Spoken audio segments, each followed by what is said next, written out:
Hi friends, welcome to పెండమ్స్ kitchen. ఈరోజు వీడియోలో ఇడ్లీ, దోశ, పూరి ఇవన్నీ కూడా తిని బోర్ కొట్టినప్పుడు సింపుల్గా అలాగే టేస్టీగా మిగిలిన పెరుగుతో దోశల పిండితో బోండాల్ని ఎలా వేసుకోవచ్చో చూపించబోతున్నాను.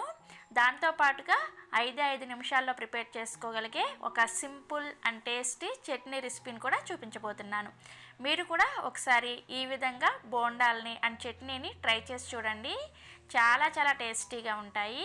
ఇక లేట్ చేయకుండా ఈ సింపుల్ అండ్ టేస్టీ బోండాల్ని చట్నీల్ని ఎలా ప్రిపేర్ చేసుకోవచ్చో ఈ వీడియోలోకి వెళ్ళి చూసేయండి.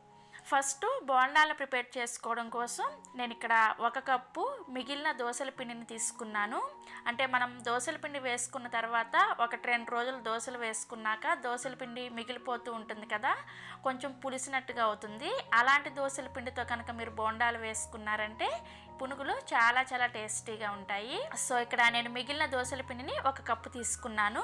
ఈ దోశల పిండిలోకి 1 క్యారెట్ని ఇలా తురుముకొని వేసుకోండి. నెక్స్ట్ సన్నగా కట్ చేసిన కరివేపాకుని కొద్దిగా వేసుకోండి. కరివేపాకుని డైరెక్ట్గా వేసుకోవడం కన్నా కానీ ఇలా కట్ చేసి వేసుకున్నారంటే ఫ్లేవర్ చాలా బాగుంటుంది.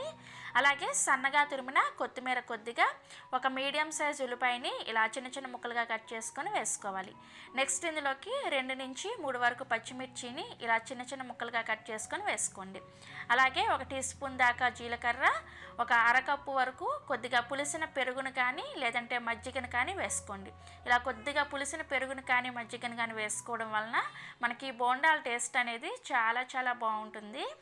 నెక్స్ట్ ఇందులోకి 1 పావు కప్పు వరకు మైదాని వేసుకోండి. అలాగే 1 3 టేబుల్ స్పూన్ల వరకు బియ్య పిండిని వేసుకోండి. బియ్య పిండిని మరీ ఎక్కువగా వేసుకోవద్దు. ఎక్కువగా వేసుకున్నారంటే బోండాలు గట్టిగా వచ్చేస్తాయి అన్నమాట. నెక్స్ట్ రుచికి సరిపడా ఉప్పుని, అలాగే పావు టీ స్పూన్ దాకా వంట సోడాని కూడా వేసుకొని ఈ పిండిలో ఇవన్నీ కూడా కలిసేటట్లుగా చక్కగా కలిపేసుకోండి. సో పిండి కలిపిన తర్వాత మీకు కన్సిస్టెన్సీ చూపిస్తున్నాను చూసారా, మనకి ఇలా బోండాలు వేసుకోవడానికి వీలుగా ఉండాలన్నమాట. ఒకవేళ మీకు కన్సిస్టెన్సీ అనేది కొద్దిగా లూజ్గా అనిపిస్తే కొద్దిగా 1 టేబుల్ స్పూన్ వరకు మైదా పిండిని వేసుకొని ఈ విధంగా పిండిని రెడీ చేసుకోవాలి. చెప్పాను కదా, ముందుగానే బియ్య పిండిని ఎక్కువగా వేసుకోవద్దు. వీలైనంత వరకు మైదా పిండితోనే ఈ కన్సిస్టెన్సీని అడ్జస్ట్ చేసుకోవాలి. సో మనకి బోండాలు వేసుకోవడానికి పిండి రెడీ అయిపోయింది. ఈ పిండిని పక్కన పెట్టేసి ఇప్పుడు ఇన్స్టెంట్గా అప్పటికప్పుడు చాలా టేస్టీగా ప్రిపేర్ చేసుకునే ఒక చట్నీ రెసిపీని చూపిస్తాను. ఈ చట్నీని ప్రిపేర్ చేసుకోవడం కోసం స్టవ్ ఆన్ చేసి ఇలా ఒక ప్యాన్ పెట్టుకొని అందులోకి 8 నుంచి 10 వరకు ఎండుమిర్చిని వేసుకోండి. మీరు వాడే ఎండుమిర్చి అనేవి కొద్దిగా కారం తక్కువగా ఉన్నాయి అయితే 15 వరకు కూడా వేసుకోవచ్చు. నెక్స్ట్ ఇందులోకి 1 చిన్న కప్పుతో పల్లీలను వేసుకోండి. నెక్స్ట్ 1 టేబుల్ స్పూన్ మినపగుళ్ళు, 1/2 టేబుల్ స్పూన్ పచ్చిశనగపప్పుని వేసుకోండి. ఇందులోనే 1 టీ స్పూన్ దాకా నూనెను కూడా వేసుకొని ఈ పప్పులన్నింటిని కూడా లో ఫ్లేమ్లోనే చక్కగా ఈ మినపగుళ్ళు అనేవి లైట్గా రంగు మారే వరకు వేయించుకోవాలి. మనకి మినపగుళ్ళు మాడితే ఈ చట్నీ టేస్ట్ అంతా కూడా పూర్తిగా మారిపోతుంది అనమాట. సో అందుకని చక్కగా దగ్గరుండి కలుపుకుంటూ లో ఫ్లేమ్లోనే ఇవి మినపగుళ్ళు అనేవి గోల్డెన్ కలర్లోకి చేంజ్ అయ్యే వరకు ఫ్రై చేసుకోవాలి. సో ఇలా పప్పులన్నీ కూడా చక్కగా ఫ్రై అయిన తర్వాత ఇందులోకి 1 చిన్న గోళీ సైజ్ అంతా చింతపండుని వేసుకోండి. అలాగే 9 నుంచి 10 వరకు పొట్టి తీసిన వెల్లుల్లి రెబ్బల్ని కూడా వేసుకొని ఒకసారి కలుపుకొని జస్ట్ 1 నిమిషం పాటు వీటిని లో ఫ్లేమ్లో ఫ్రై చేసుకోవాలి. ఫ్రై చేసుకున్న తర్వాత స్టవ్ ఆఫ్ చేసేసి వీటిని అన్నిటిని కూడా పూర్తిగా చల్లారనివ్వాలి. సో మనం వేయించుకున్న పల్లీలు, ఎండుమిర్చి ఇవన్నీ పూర్తిగా చల్లారిన తర్వాత మిక్సీ జార్లోకి వేసుకొని ఇందులోకి రుచికి సరిపడా ఉప్పుని, అలాగే ఈ పప్పుల్ని గ్రైండ్ చేసుకోవడానికి అవసరమైన నీళ్ళను వేసుకొని ఈ చట్నీని కొద్దిగా పలుచగానే గ్రైండ్ చేసుకోవాలి. మనం బోండాలోకి ప్రిపేర్ చేసుకుంటున్నాం కాబట్టి చట్నీ అనేది పలుచగా ఉంటేనే టేస్ట్ బాగుంటుంది అనమాట. సో ఇలా గ్రైండ్ చేసుకొని ఒక గిన్నెలోకి వేసుకుంటే మనకి సింపుల్గా అలాగే టేస్టీగా పల్లి ఎండుమిర్చి చట్నీ రెడీ అయిపోయినట్లే. చూసారా, చాలా సింపుల్గా ప్రిపేర్ చేసుకోవచ్చు. ఈ చట్నీ అయితే మనం ప్రిపేర్ చేసుకోబోయే బోండాలకి చాలా టేస్టీగా ఉంటుంది.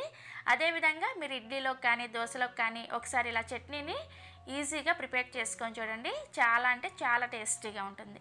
సో మనకి చట్నీ రెడీ అయిపోయింది కదా, ఇప్పుడు బోండాలు వేసుకోవడం కోసం స్టవ్ మీద కడాయిని పెట్టుకొని అందులోకి డీప్ ఫ్రైకి సరిపడా నూనెను పోసుకొని వేడి చేసుకోండి. నూనె అనేది బాగా వేడైన తర్వాత మంటని హై ఫ్లేమ్లోనే ఉంచుకొని మనం ముందుగా ప్రిపేర్ చేసి పెట్టుకున్న బోండాల పిండిని ఇలా ఒక అంచు నుంచి తీసుకొని ఈ విధంగా రౌండ్ షేప్లో బోండాల్లాగా వేసుకోండి.